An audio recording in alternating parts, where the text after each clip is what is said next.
Ici, je vais essayer de vous décrire les lois de l'univers. Telles qu'elles apparaissent ici, elles ne décrivent pas seulement le fonctionnement du présent, elles structurent aussi ce qu'on appelle le futur quantique, c'est-à-dire un champ de possibles déjà existant. La loi de l'unité divine établit d'abord que tout est un, qu'il n'existe aucune séparation réelle entre les êtres, la matière, l'énergie et la conscience, ce qui implique que le futur n'est pas extérieur à l'être, mais inclus dans le même champ que le présent. À partir de cette unité, la loi de la vibration montre que tout est énergie en mouvement et que pensée, émotion, corps et intention émettent en permanence une fréquence. Cette fréquence sélectionne, dans le champ des possibles, les futurs compatibles avec l'état intérieur.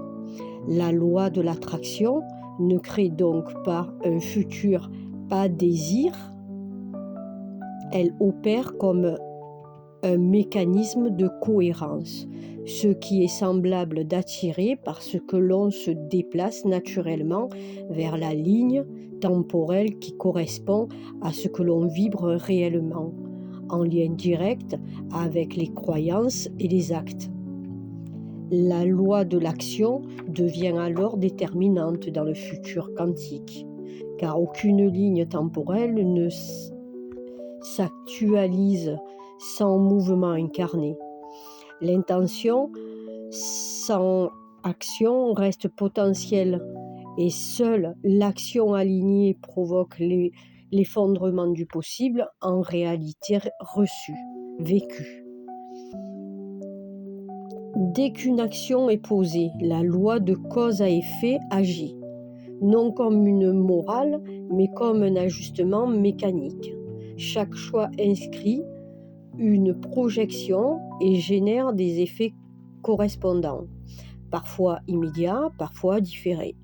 Lorsque ces effets se répètent, la loi d'analogie révèle que le futur reflète fidèlement la structure intérieure présente, car ce qui se joue à l'intérieur se manifeste à l'extérieur, y compris sous forme de futurs récurrents. La loi de la polarité indique que chaque futur contient des versions opposées, mais de même nature, une version plus consciente et une version plus inconsciente, et que le basculement ne fait jamais par rejet, mais par déplacement sur l'axe du conscient.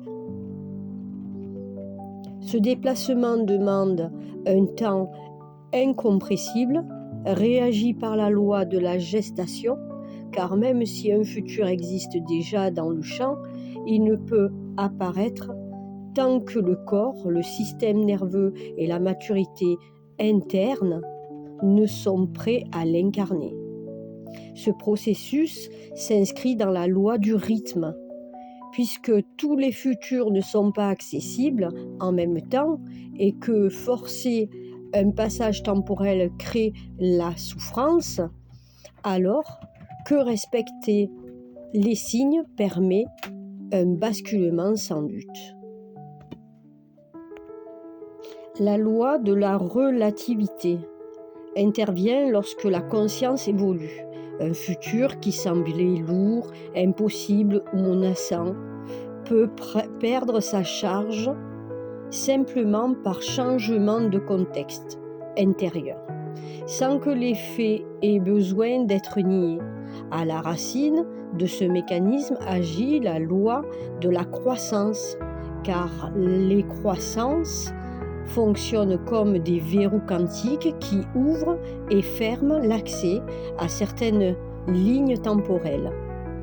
Même lorsqu'elles existent déjà, changer une croyance, modifier donc immédiatement le champ des futurs accessibles, la loi du genre rappelle toute manifestation future nécessite l'équilibre entre l'impulsion et la capacité d'intégration, entre l'élan et l'accueil, sans domination de l'un sur l'autre.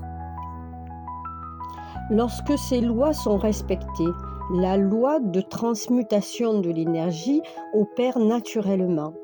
Un futur bloqué n'est jamais détruit. Il reste en attente tant que l'énergie associée n'est pas traversée en conscience, car ce qui n'est pas vécu émotionnellement ne peut pas devenir futur incarné. La loi de compensation vient enfin rétablir l'équilibre global du champ quantique. Un futur pris sans justesse se paie ailleurs, tandis qu'un futur choisi dans l'alignement s'auto-soutient dans le temps. Dans ce cadre, les lois dites de responsabilité, d'intention, d'alignement et d'amour ne sont pas des moteurs du futur quantique, mais des effets automatiques. La responsabilité apparaît lorsque les mécaniques sont vues, l'intention devient efficace lorsqu'elle est soutenue par la croyance, la vibration et l'action, l'alignement se manifestent quand les contradictions ont été intégrées.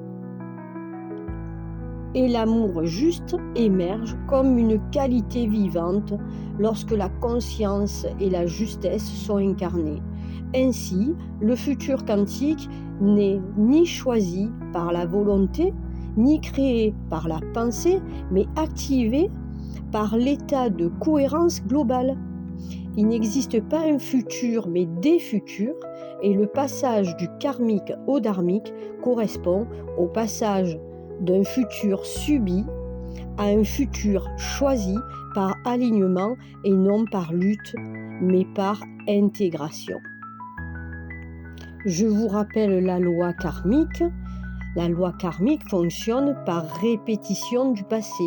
Tant qu'une cause n'est pas reconnue, comprise et ajustée, elle se rejoue sous des formes différentes jusqu'à intégration. La loi du futur quantique, elle fonctionne par résonance avec un potentiel déjà existant. Lorsque l'état intérieur devient cohérent, le présent s'aligne spontanément sur la ligne temporelle correspondante. La différence essentielle, le karmique oblige à apprendre par répétition, le futur quantique permet de changer de trajectoire par alignement conscient. Un rappel des lois de l'univers, la loi de l'unité divine. La loi de l'unité divine affirme que tout est un, qu'il n'existe aucune séparation réelle entre les êtres, la matière, l'énergie et la conscience, et que toute action sur une partie affecte nécessairement le tout. La loi de l'attraction. La loi de l'attraction énonce que ce qui est semblable s'attire, que l'on n'attire pas ce que l'on veut, mais ce que l'on vibre de façon dominante, et qu'elle dépend toujours de la vibration, des croyances et des actes. La loi de la vibration stipule que tout est énergie en mouvement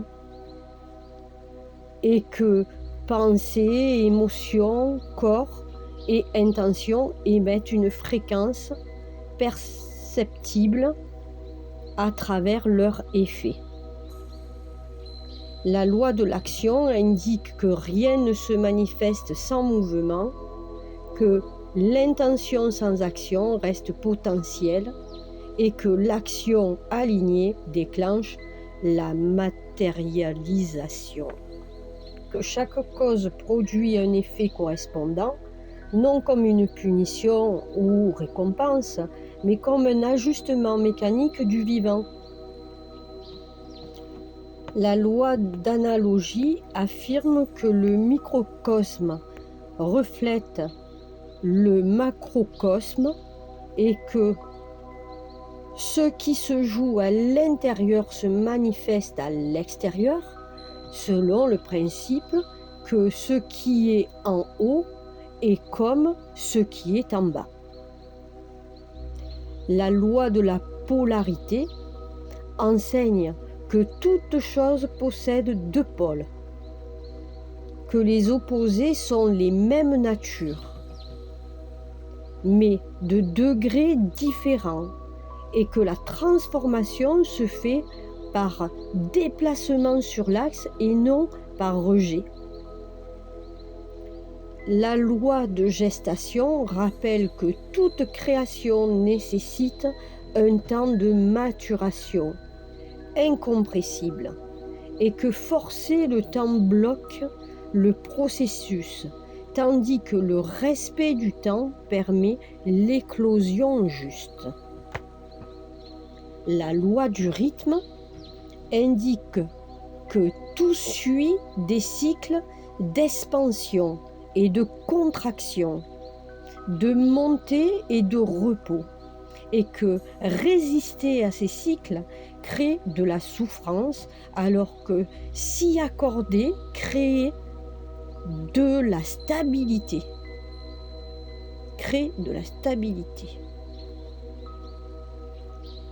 La loi de la relativité précise que rien n'a de sens isolément et que toute expérience prend sa valeur par comparaison et par contexte. La loi de croyance affirme que ce que l'on tient pour vrai structure la réalité, qu'une croyance agit même lorsqu'elle est inconsciente et que la modifier change le champ des possibles. La loi du genre enseigne que toute chose contient une polarité masculine, une polarité féminine, entendue comme principe, dont l'équilibre permet la création et la manifestation de la vie.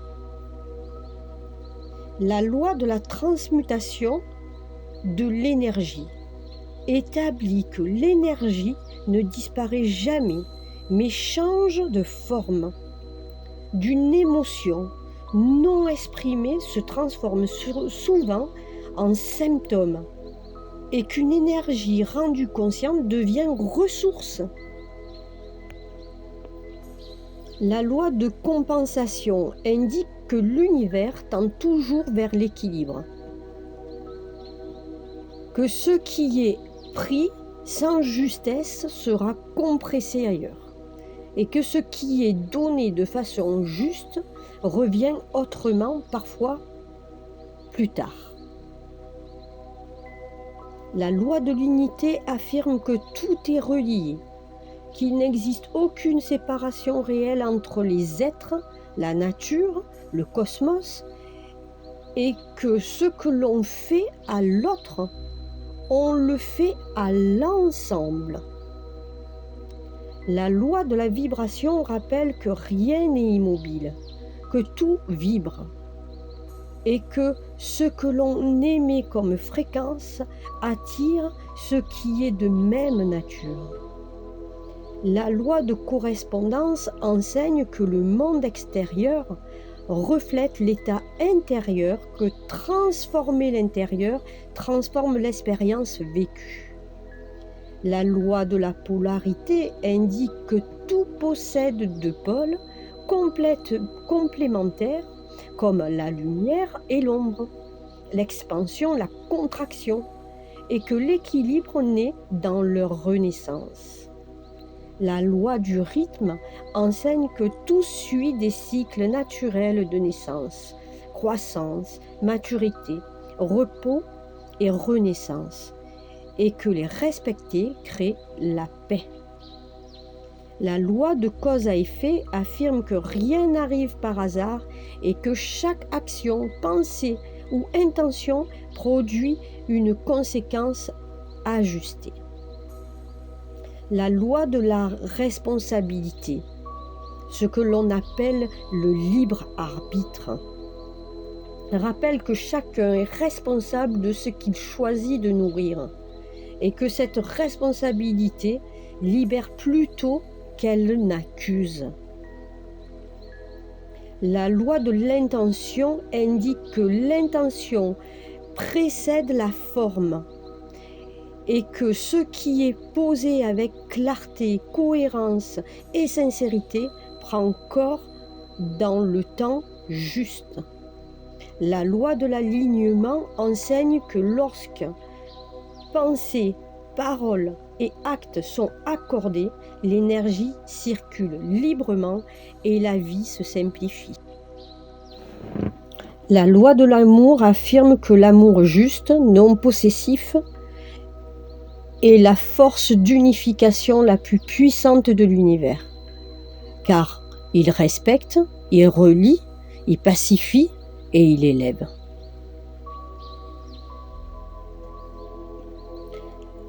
La loi de l'unité dans le futur quantique affirme que dans le champ quantique, il n'existe aucun ailleurs, car passé, présent et futur coexistent et toute modification intérieure résonne immédiatement dans le champ des futurs possibles.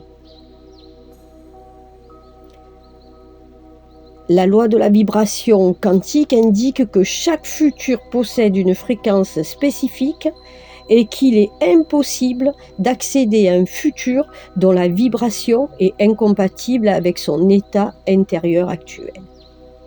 La loi de l'attraction quantique précise que l'on n'attire pas un futur par la pensée, mais que l'on se déplace vers la ligne temporelle compatible par cohérence vibratoire. La loi de la croyance quantique établit que les croyances agissent comme des verrous qui ferment et qui ouvrent l'accès à certaines lignes temporelles, même si ces futurs existent déjà. La loi de cause à effet quantique montre qu'un effet futur peut influencer un choix présent et qu'une intuition est souvent un appel d'un futur déjà aligné. La loi d'analogie quantique enseigne que le futur se structure exactement comme l'intérieur. Une fusion intérieure appelant des futurs instables et une clarté intérieure appelant les futurs simples. La loi de la polarité quantique indique que chaque futur contient une version haute et une version basse, et que le choix s'opère par niveau de conscience et non par morale. La loi du rythme quantique affirme que tous les futurs ne sont pas accessibles au même moment et qu'il existe des fenêtres temporelles où forcer fait rater la ligne tandis qu'attendre juste permet de basculer sans effort. La loi de la gestation quantique précise qu'un futur doit être incarnable et qu'il ne se manifeste que lorsque le corps, le système nerveux et la maturité intérieure sont prêts.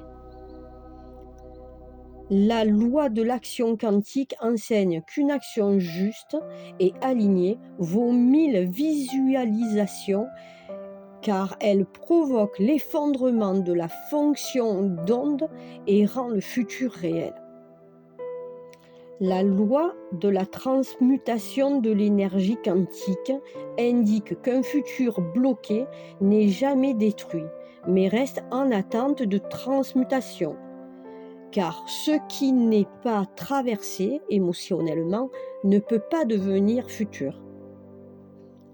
La loi de compensation quantique affirme que le champ quantique cherche toujours l'équilibre, qu'un futur pris sans alignement se paie ailleurs, et qu'un futur juste s'auto-soutient. Ces lois ne sont pas opposées, mais classées par niveau de vibration. Les lois karmiques agissent dans une vibration de répétition et d'ajustement du passé, tandis que les lois du futur quantique s'activent lorsque la vibration devient cohérente, alignée et consciente, permettant le passage d'un futur subi à un futur choisi. Ce n'est donc pas la loi qui change, mais la vibration à laquelle elle s'opère. Il est important de comprendre que ce que l'on appelle aujourd'hui les lois de l'univers n'ont pas été mal compris par naïveté, mais utilisés, récupérés, transformés et enfermés depuis longtemps par des systèmes humains.